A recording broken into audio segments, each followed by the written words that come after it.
আল্লাহ বলেন ওয়ালা সাউফা ইউতিকা রাব্বুকা ফাতারদা। আল্লাহ বলেন অচিরেই আপনাকে আমি খুশি করব বন্ধু, অচিরেই আপনাকে আমি খুশি করব। তাই আল্লাহ বলেন হয়তো ভাই খুশিটা মেরাজের রজনী হতে পারে।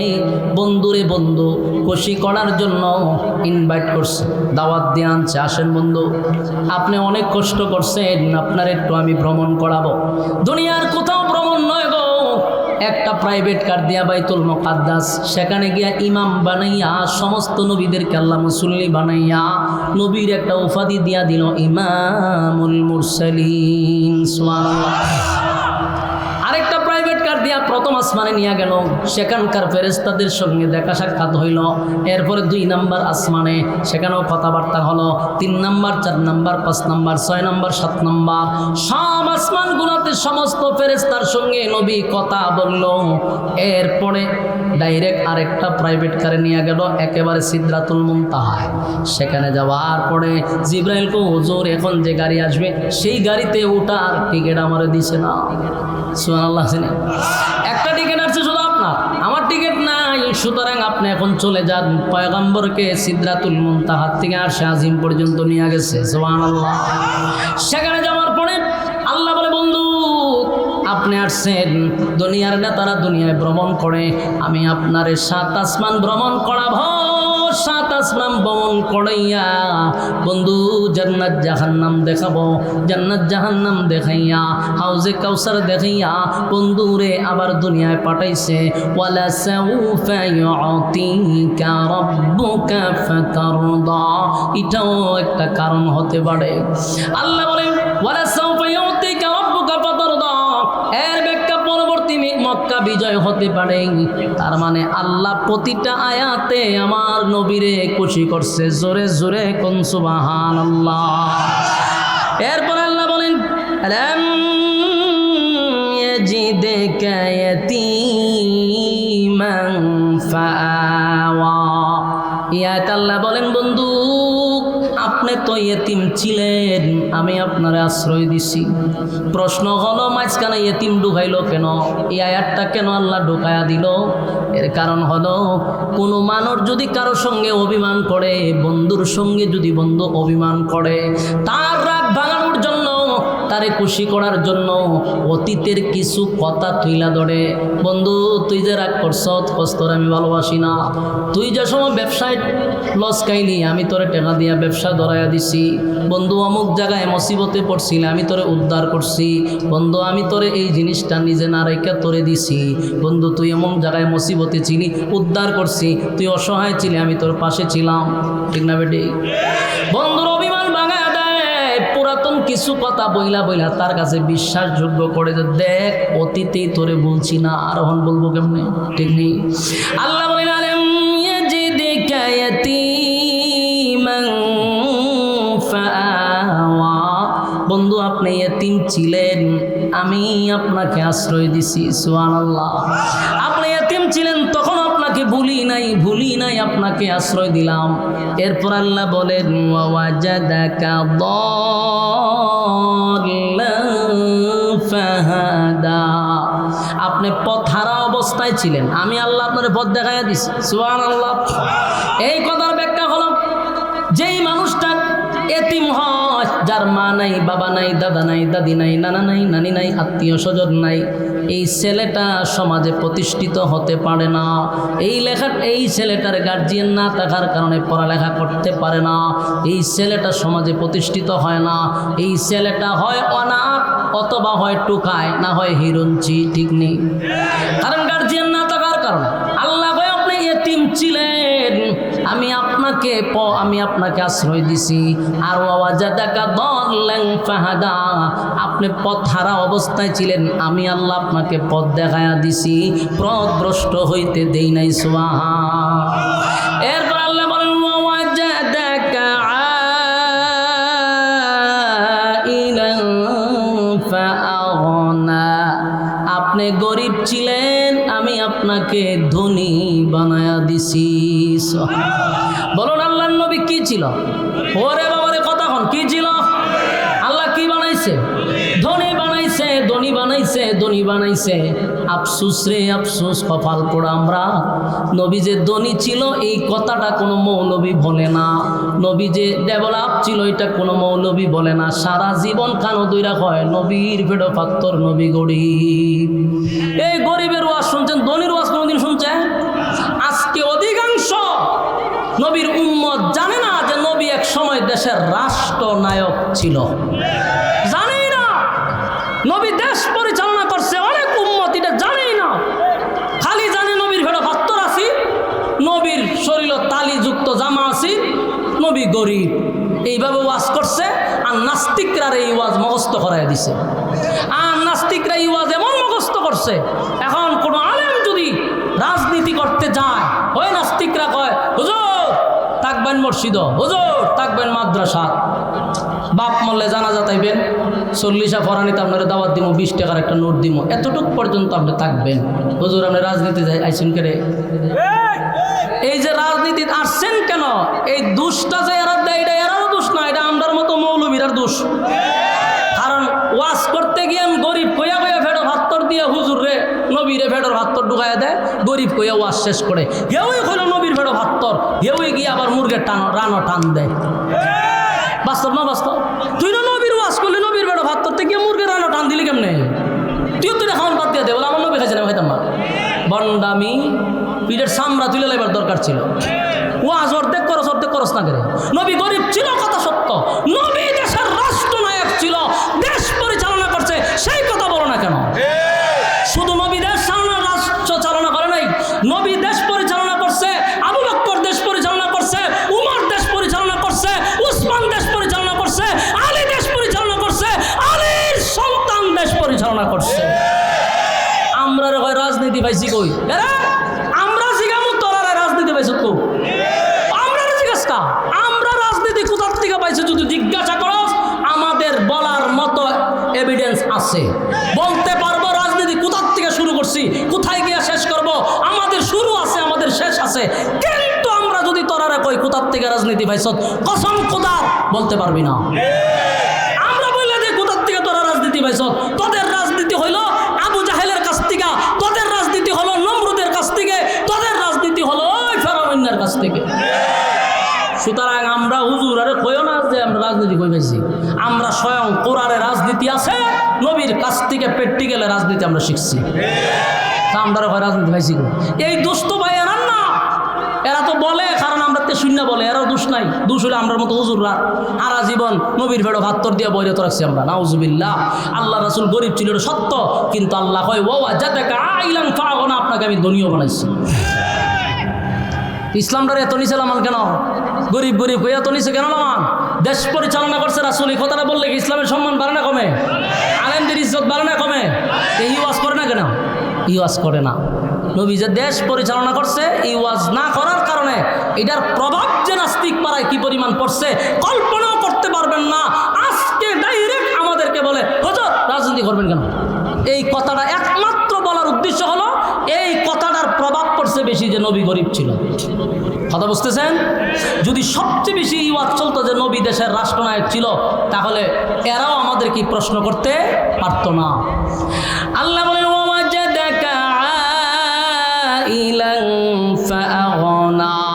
আপনি গরিব ছিলেন, আপনাকে ধনী বানাইছি, ধনী বানাইছি। খাদিজার কোটি কোটি টাকার সম্পদ ছিল রে।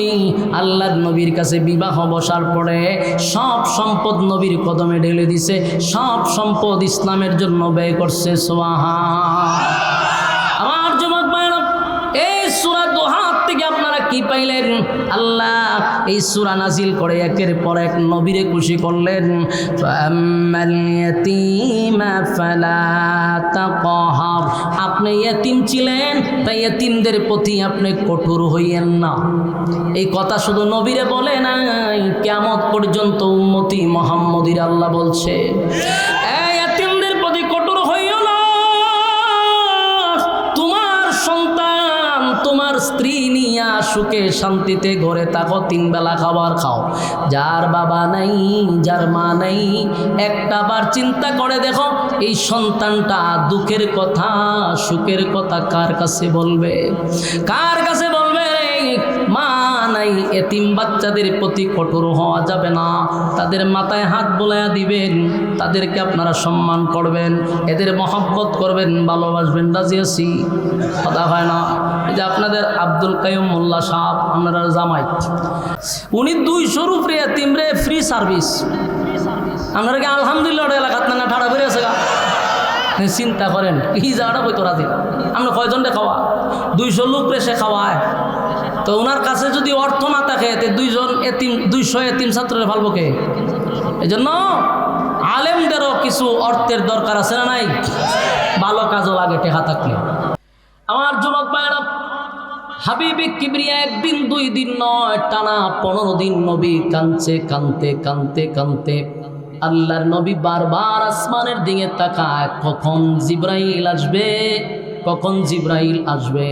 অন্যদিকে মক্কার মানুষ আমার নবীর বিরুদ্ধে অপপ্রচার, নবীরে গালি দেয়, নবীরে গান মন্দ করে আর কয় মুহাম্মদের আল্লাহ মুহাম্মদকে ভুলে গেছে। এই কথাটা আমার নবীর দারুণ ব্যথা লাগছে রে। নবীর মনে বড় কষ্ট। ঠিকই তো 15 দিন ধরে জিব্রাইল কেন আসে না?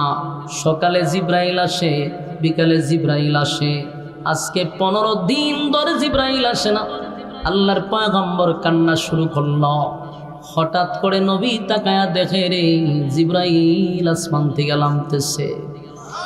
জিব্রাইল আলাইহিস সালাতু ওয়াস সালাম যখন নবীর সামনে আসলো, আল্লাহর নবী একটু অভিমান।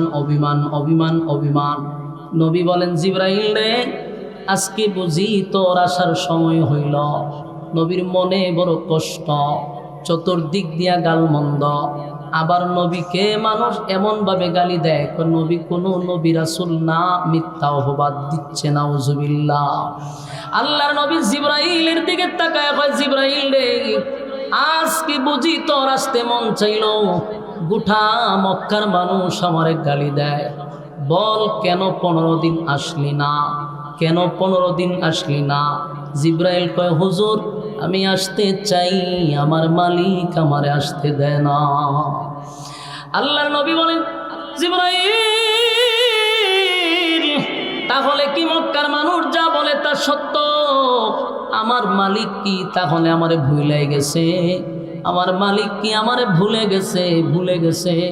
জিব্রাইল কয়, হুজুর না, আপনারে আপনার মালিক বলতে পারে না, তবে আপনার মালিক আপনার একটা কথার উপরে অসন্তুষ্ট, আল্লাহর কাছে কথাটা পছন্দ হয় নাই।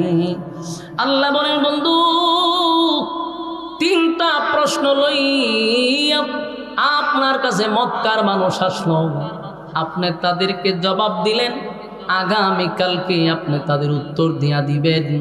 এই কথাটা আমি আল্লাহর কাছে মোটেও পছন্দ হয় নাই।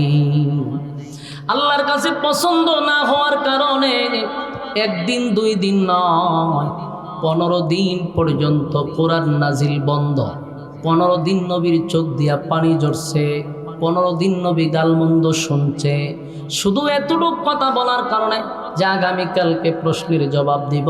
মাঝখানে একটা কথা নবী বলে নাই, সেই কথাটা হলো ইনশাআল্লাহ। যেরকম কি ইনশাআল্লাহ না বলার কারণে 15 দিন আমার নবী কানল। যুবক ভাইরা, মুরব্বী বাবারা, এখান থেকে উম্মতের বড় শিক্ষা আছে। 15 দিন নবী কাঁদছে ইনশাআল্লাহ না বলার কারণে। আমরা যদি ইনশাআল্লাহ না বলি, তাহলে 15 দিন নবী যেমন কাঁদছে, যেমন কষ্ট পাইছে, এর থেকে বড় মুসিবত আসবে আমাদের উপরে। নবীর ক্ষেত্রে যদি 15 দিন কাঁদতে হয় গো, তাহলে যেই লোকটা ইনশাআল্লাহ বলে না, এর খেসারত কিন্তু তোমার আমার দিতে হবে। কারণ আমরা অনেক সময় বলি, টাঙ্গাইল থেকে আমি ঢাকা যাব, এই মাঝখানে একটা কথা বলতে হবে ইনশাআল্লাহ, কথা হয় না? ওরে বাইরে একটা আওয়াজ দেন, কি বলতেইব? মাঝখানে ইনশাআল্লাহ বলতে হবে। আপনি বললেন যে আমি ঢাকা যাব, তো ঢাকা যাবেন, আপনি কেন যাবেন ইনশাআল্লাহ না বললে? এখন আসুন, ইনশাআল্লাহ শব্দের অর্থ জানা দরকার। ইনশাআল্লাহ শব্দের অর্থ হলো আল্লাহ যদি চায়। বলুন ইনশাল্লাহ শব্দের অর্থ কি? আল্লাহ যদি চায় তা আপনি ঢাকা যাইবেন, আল্লাহ যদি না চায় আপনি কেমন যাবেন? আপনি বলছেন ঢাকা যাবেন, কিন্তু মাঝ রাস্তায় আপনি গাড়ির চাক্কার তলে পড়ে গেলেন। আল্লাহ চায় নাই, যেতে পারেন নাই, কিন্তু আপনি কইছেন আপনি ঢাকা যাবেন। আল্লাহ কয়ে চাক্কার তলে ভালাই দিলাম, কেন যাবি? এই জন্য আমরা সব কথাই বলবো ইনশাআল্লাহ, কথা হয় না। আপনি বললেন আমি খানা খাবো দুপুরে, মাঝখানে ইনশাল্লাহ নাই, তা খাইবেন কেমনে? বললেন ইনশাল্লাহ, তৈলে খাইতে পারবেন। আর যদি না খানা খাবো ইনশাল্লাহ নাই, তৈলে খানা ঠিকই থাকবে, একেবারে রোজ পোলাও সব গরম ঠিকই আছে, কিন্তু আপনি খাইতে পারলেন না। খাইবার সময়টুকু আপনার দেওয়া হবে না। ও বাস্তব না বাস্তব? 5 আগস্টের কথা আপনারা ইয়াদ না? খানা টানা দি ফাঁক করে রাখছে, ফুলা গুস্ত মুস্ত সব ঠিকঠাক করে রাখছে, কিন্তু ইনশাল্লাহ কইছে না যে আল্লাহ কয় খাইতে পারবি না, নিচে দেওয়া যাইতে পারবি না, উপরে দিয়ে উড়া যাবি। খানা তোর জন্য হারাম, ঠিক না বেটি? এটা হলো চিরসত্য। আমি বলছি খানা খাবো, কিন্তু আল্লাহ কয় তোর আর বাংলাদেশে এক মুঠো খাবারও তোর রিজিকে নেই, খাইতে পারবি না। তোর খাবার অন্যরা খাইব, যারা গণভবনে ঢুকছে এরা গিয়া খাইছে, গিয়া দেখ মাশাআল্লাহ গরম, একবারে গরম, তখন বোঝা যায় এরার লাগি ভাগ করে তুইছে। যার খাওয়ার কথা ছিল সে কি খাইতে পারছে? যার খাওয়ার কথা ছিল সেও খেতে পারলো না। অথচ কত স্বপ্ন, কত পোলাও, কত রোজ, কত মেহমানের জন্য খাবার পাক করার রেডি ছিল, কিন্তু আল্লাহ যদি খাইতে না দেয় রে, সব তোমার সামনে থাকলেও খাইতে পারবা না। এটাই হলো চির বাস্তব, ঠিক নেই? খার খাবার খেয়ে খাইল, হ্যাঁ খার খাওয়ান খেয়ে খাইল। আচ্ছা জীবনে কি কেউ ভাবছে প্রধানমন্ত্রীর খাবার সাধারণ জনগণে খাইব? এটা কোনোদিন ভাবা যায়? আল্লাহ যদি চায় প্রধানমন্ত্রীর খাবার সাধারণ কৃষকেও খাইতে পারে, যেটা অসম্ভব এটা সম্ভব করে কে? এইটা নিয়ে আপনি একটু ভাইবেন। জীবনে কোনোদিন কল্পনাও করা যায় না যে ডক্টর ইউনূসের খাবার মনে করেন সাজায় রাখছে, আমি বক্তায় গিয়া খামো, এটা কল্পনা করা যায়। কিন্তু আল্লাহ যদি চায় তাহলে এরকমটা কইরা দেখাইতে পারে, দেখায় না?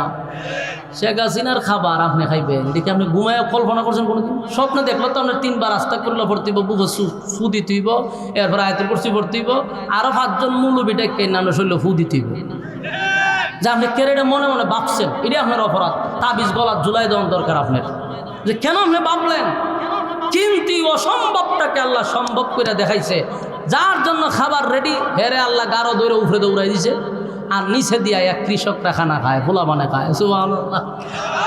এটা হলো ইনশাআল্লাহর গুণ। এটা কি ইনশাআল্লাহ খানা খাবো যদি কইতো, তাহলে আল্লাহ এক মডেলের খাওয়াই উপরে তুলে কথা কই না দি, কিন্তু ইনশাআল্লাহ বলে নাই। আপনারাও সব কাজে আজকের পর থেকে কি বলবেন? ওই যে ইনশাআল্লাহ যে কইতো না, এরা আওয়াজই বোঝা যায়। এরা আল্লাহ কোন পদার্থ দিয়া বানাইছে আল্লাহ মাবুদ ভালো জানে। এই মিয়া ইনশাআল্লাহ কইবেন নি? আপনারা যে কইতেছেন এটা তো বোঝা যায় যে আপনারা এইটার পক্ষে না, আওয়াজ কম।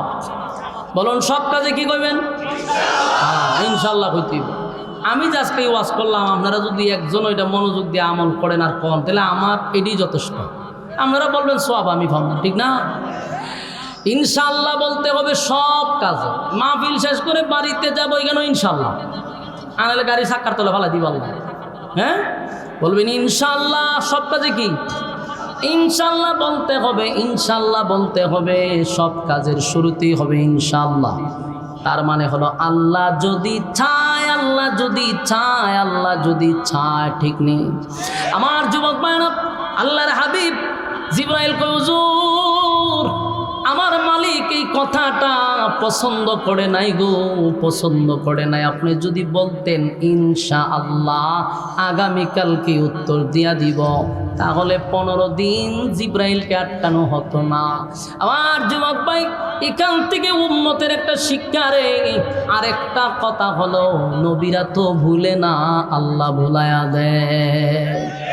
এটা হলো আমাদের আকীদা। এটা কি সমস্ত নবীরা মাসুম, মাসুম, তাদের কোনো গুনাহ নাই। আবার নবীরা ইচ্ছাকৃত ভুল করে না, আল্লাহ তাদেরকে দিয়া ভুল করায়।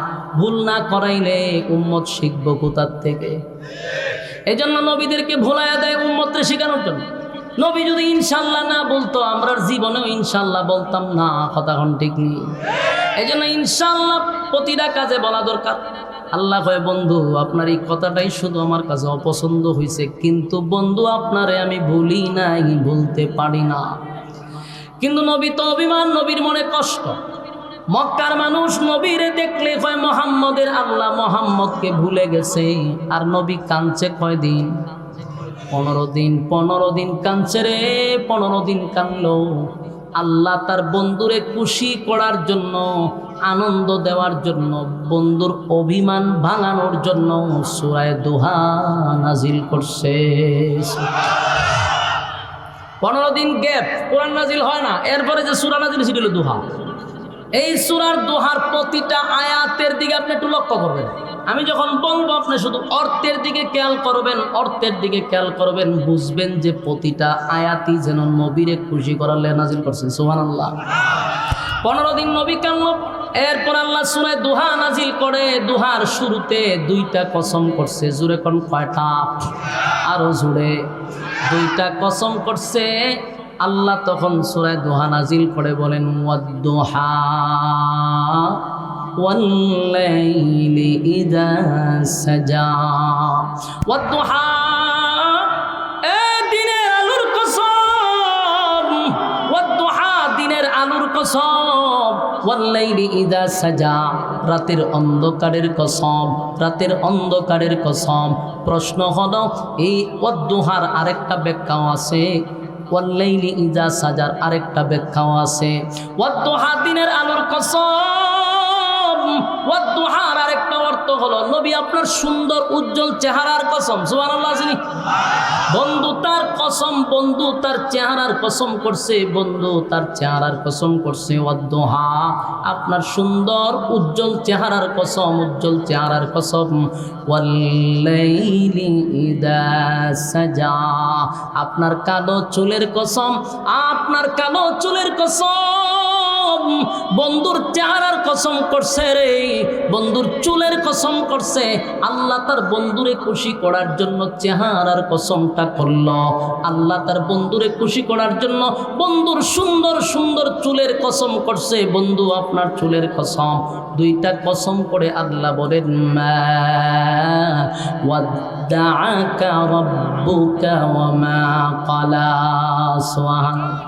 2টা কসম করে বলেন মা ওয়াদ্দাআকা রাব্বুকা ওয়া মা ক্বালা। বন্ধু আপনার রব আপনারে ভুলে নাই, ভুলে নাই, ভুলে নাই। এই যে ভুলে নাই কথাটা বলছে 2টা কসম কেড়ে।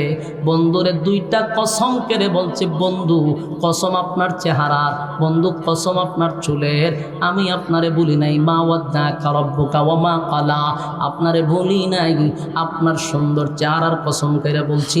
বন্ধু যেই অপবাদ আপনারে মক্কার মানুষ দিছে, না বন্ধু আপনারে ভুলি নাই, ভুলি নাই, ভুলতে পারি না।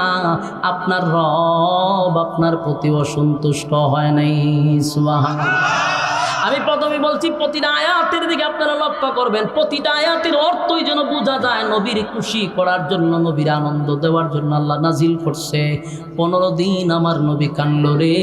আমার আল্লাহ সূরা দুহা নাজিল করিয়া বন্ধুরে এত খুশি করলেন। 2টা কসম করে বলে আপনাকে ভুলি নাই, ভুলতে পারি না। আপনার রব আপনার প্রতি অসন্তুষ্ট হয় নাই।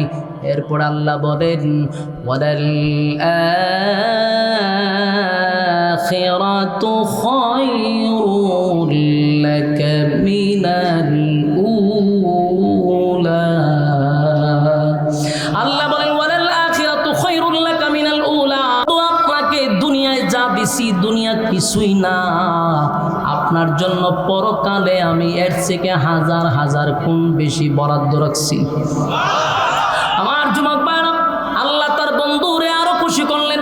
ওয়ালাল আখিরাতু খায়রুল লাকা মিনাল উলা ওয়ালা সাওফা ইউতিকা রাব্বুকা ফাতারদা। আল্লাহ কয় ওয়ালাল আখিরাতু খায়রুল লাকা মিনাল উলা। বন্ধু দুনিয়ায় যা দিছি অল্প, এটা স্যাম্পল। পরকালে আপনার জন্য গোডাউন রাখছি, গোডাউন। সুবহানাল্লাহ। তার মানে যিনি দুনিয়া সৃষ্টি করলো তিনি কয় দুনিয়া কিছুই না, যে রব দুনিয়া বানাইলো সে কয় কিছুই না। আপনার জন্য আমি কোটি কোটি গুণ বেশি বরাদ্দ রাখছি পরকালে। বন্ধু আপনি রাগ কইরেন না, অভিমান কইরেন না, যা দিছি কিছুই না, পরকালে আপনার জন্য বরাদ্দ রাখছি। এরপর আল্লাহ বলেন ওয়ালা সাউফা ইউতিকা রাব্বুকা ফাতারদা। আল্লাহ বলেন ও চিরেই ও চিরেই ও চিরেই আপনাকে আমি খুশি করব, খুশি করব, খুশি করব। সুবহান। ওয়ালা সাউফা ইউতিকা রাব্বুকা ফাতারদা, এর কারণ হতে পারে আল্লাহ বলছেন ও চিরেই শীঘ্রই খুশি করব। তাফসীর কারকরা বলেন একটা কারণ হতে পারে পরবর্তী মক্কা বিজয়, 2 নাম্বার কারণ হতে পারে মেরাজের রজনী, 3 নাম্বার হতে পারে রোজ হাসরে আমার নবীকে আল্লাহ সুপারিশকার বানাবে। এই 3টা কারণের একটা হতে পারে ওয়ালা সাউফা ইউতিকা রাব্বুকা ফাতারদা। আল্লাহ বলেন বন্ধু আপনাকে ও চিরেই খুশি করব। যেমন আপনারা দেখছেন দলের জন্য যদি কোনো নেতায় মার খায়, কথা হয় না? চিন্তা করছেন অবস্থাটা, পাগল কিশোর গ্যাং ম্যাং দিয়ে আপনার এলাকা বইরা লেছেন। হ্যাঁ কথা মনোযোগ আছে না, ছেড়ে দিতা কথাগুলি মনোযোগ দেন। দুনিয়ার দলের জন্য যদি নেতায় মার খায়, মনে করেন বিএনপির যত নেতা আছে মার খাইছে কার কাছে? আওয়ামী লীগের কাছে। জনমের বাদাম খাইছে না, আমার কথা কয় না, বাদাম দিছে তো আওয়ামী লীগে ভিড়াইছে। তখন এই যে নেতারে মারলো, এই নেতার এখন প্রমোশন বাড়ছে না কমছে?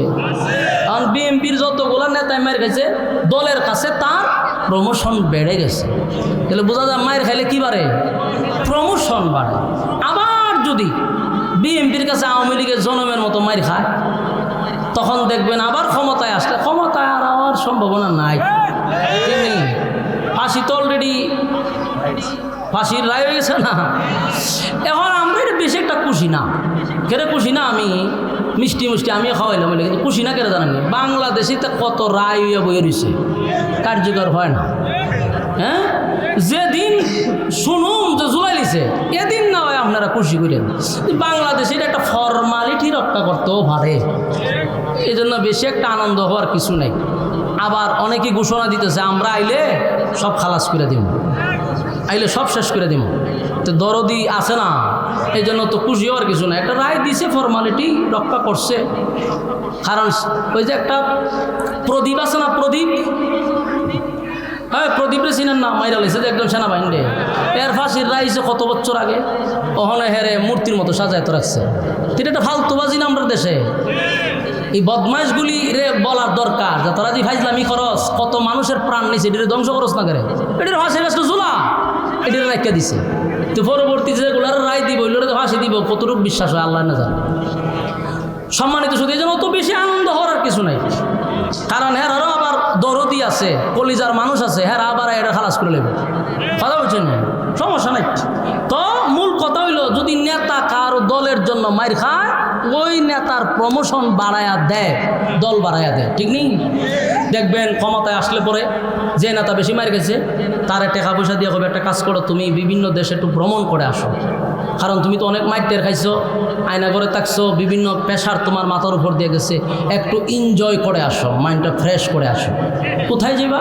ইউরোপ, আমেরিকা, সিঙ্গাপুর, বিভিন্ন দেশে, থাইল্যান্ড যাইবা। তো নেতায় যায় গিয়া সেরা সাগরের পারে বোতল লইয়া বয়, বোতল টানে আর এনজয় করে, আর হুর ফুরি তো সামনে আসুই।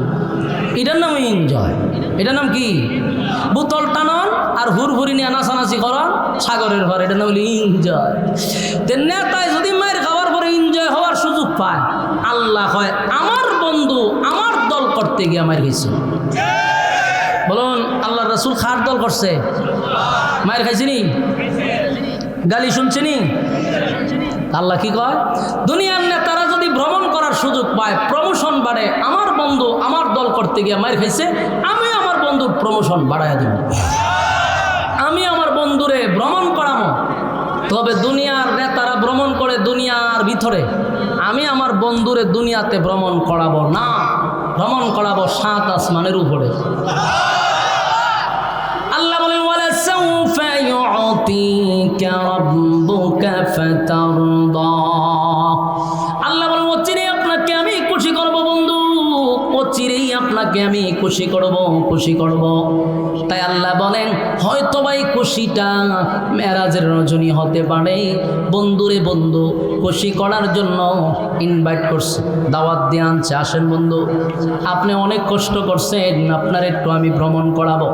দুনিয়ার কোথাও ভ্রমণ নয় গো, একটা প্রাইভেট কার দিয়া বাইতুল মুকাদ্দাস, সেখানে গিয়া ইমাম বানাইয়া সমস্ত নবীদেরকে আল্লাহ মুসল্লি বানাইয়া নবীর একটা উপাধি দিয়া দিল ইমামুল মুরসালিন। সুবহানাল্লাহ।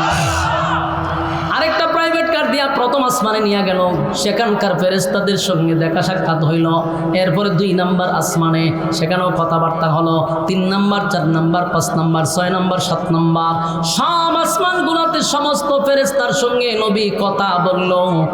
এরপরে ডাইরেক্ট আরেকটা প্রাইভেট কারে নিয়ে গেল একেবারে সিদরাতুল মুনতাহায়।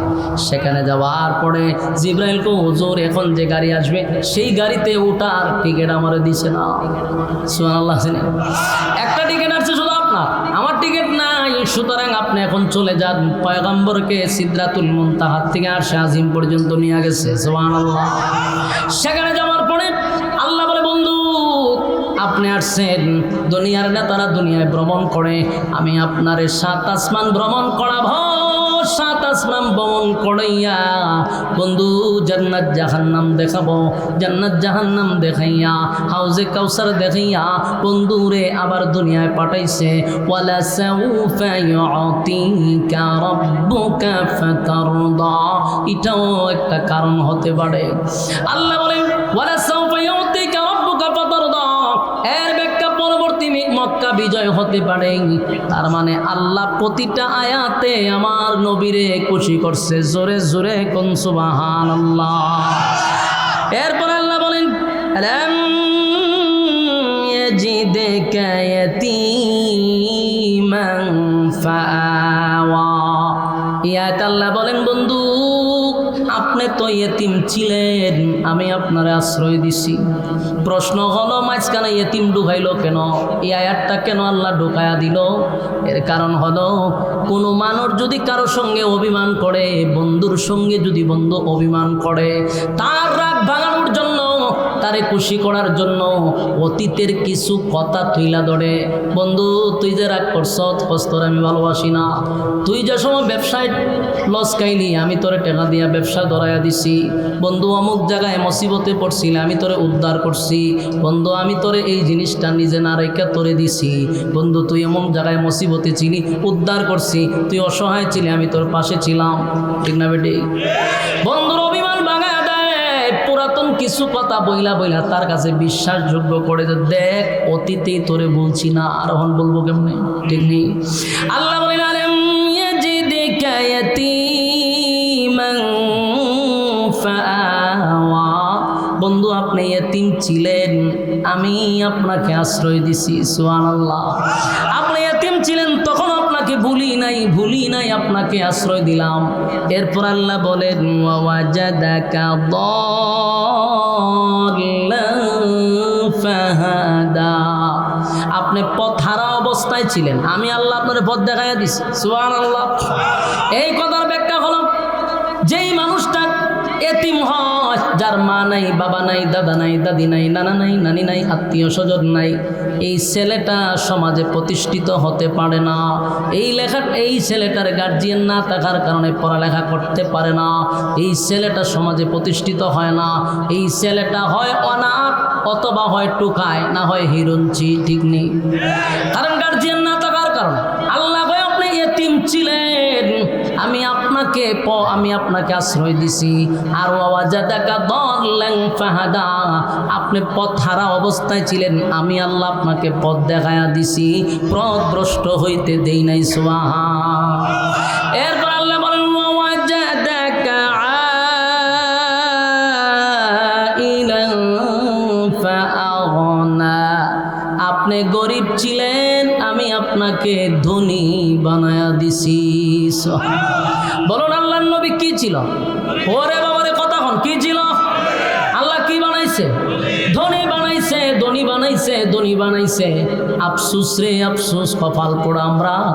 নবী যে ধনী ছিল এই কথাটা কোনো মৌলবী বলে না, নবী যে ডেভেলপ ছিল এটা কোনো মৌলবী বলে না। সারা জীবন কানো দইরা কয় নবীর পেট পাত্তর, নবী গরিব। এই গরিবের ওয়াজ শুনছেন, ধনীর ওয়াজ কোনোদিন শুনছেন? আজকে অধিকাংশ নবীর উম্মত জানে না যে নবী এক সময় দেশের রাষ্ট্রনায়ক ছিল, জানেই না। নবী দেশ পরিচালনা করছে, অনেক উম্মত এটা জানেই না। খালি জানে নবীর ভেড়া পাত্তর আছি, নবীর শরীর তালিযুক্ত জামা আছি, নবী গরিব। এইভাবে ওয়াজ করছে। আর নাস্তিকরা এই ওয়াজ মুখস্থ করাই দিছে। আর নাস্তিকরা এই ওয়াজ এমন মুখস্থ করছে, এখন কোনো আলেম যদি রাজনীতি করতে যায়, ওই নাস্তিকরা কয় হুজুর থাকবেন মসজিদ, হুজুর থাকবেন মাদ্রাসা, বাপ মরলে জানাজা তাইবেন, 40 ফরানিতে আপনারা দাওয়াত দিব, 20 টাকার একটা নোট দিব, এতটুক পর্যন্ত আপনি থাকবেন। হুজুর আপনি রাজনীতি যাই আইসেন কেড়ে? এই যে রাজনীতি আসছেন কেন? এই দোষটা যে এরা দেয়, এটা এরাও দোষ না, এটা আমরার মতো মৌলবীরার দোষ। কারণ ওয়াজ করতে গিয়ে গরিব কইয়া কইয়া ফেডো ভাত্তর দিয়ে হুজুর রে নবীরে ফেডোর ভাত্তর ঢুকাইয়া দেয়, গরিব কইয়া ওয়াজ শেষ করে। হেউই হইল নবীর ফেডো ভাত্তর, হেউই গিয়ে আবার মুরগের রানো টান দেয়। বাস্তব না বাস্তব? তুই না নবীর ওয়াজ করলি, নবীর ফেডো ভাত্তর থেকে মুরগের রানো টান দিলি কেমনে? তুইও তুই খাওয়ান বাদ দিয়ে দে, বলে আমার নবী খাইছে না, খাইতাম না। বন্ডামি, পিঠের সামরা তুলে লেবার দরকার ছিল। ওয়াজ অর্ধেক করস না করে। নবী গরিব ছিল, কথা সত্য। নবী দেশের রাষ্ট্রনায়ক ছিল, দেশ পরিচালনা করছে, সেই কথা বলো না কেন?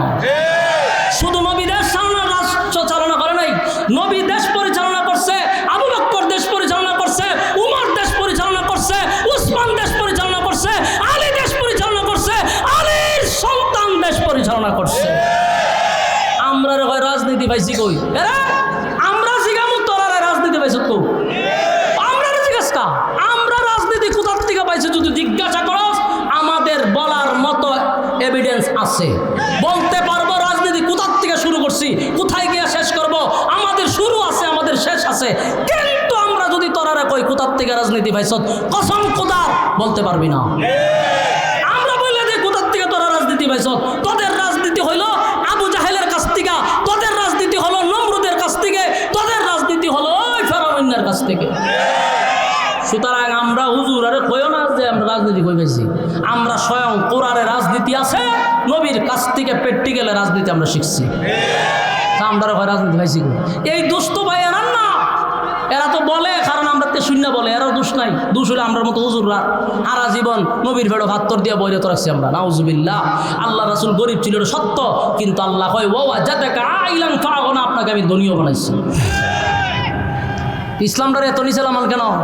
গরিব গরিব হয়ে এত নিচে কেন লামান? দেশ পরিচালনা করছে রাসূল, এই কথাটা বললে কি ইসলামের সম্মান বাড়ে না কমে?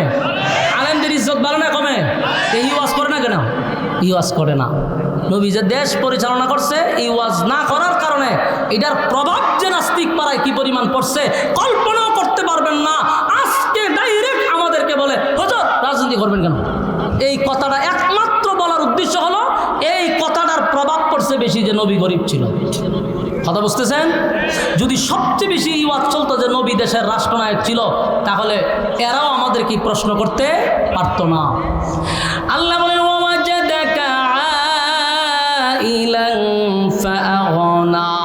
আপনি গরিব ছিলেন, আপনাকে ধনী বানাইছি, ধনী বানাইছি। খাদিজার কোটি কোটি টাকার সম্পদ ছিল রে।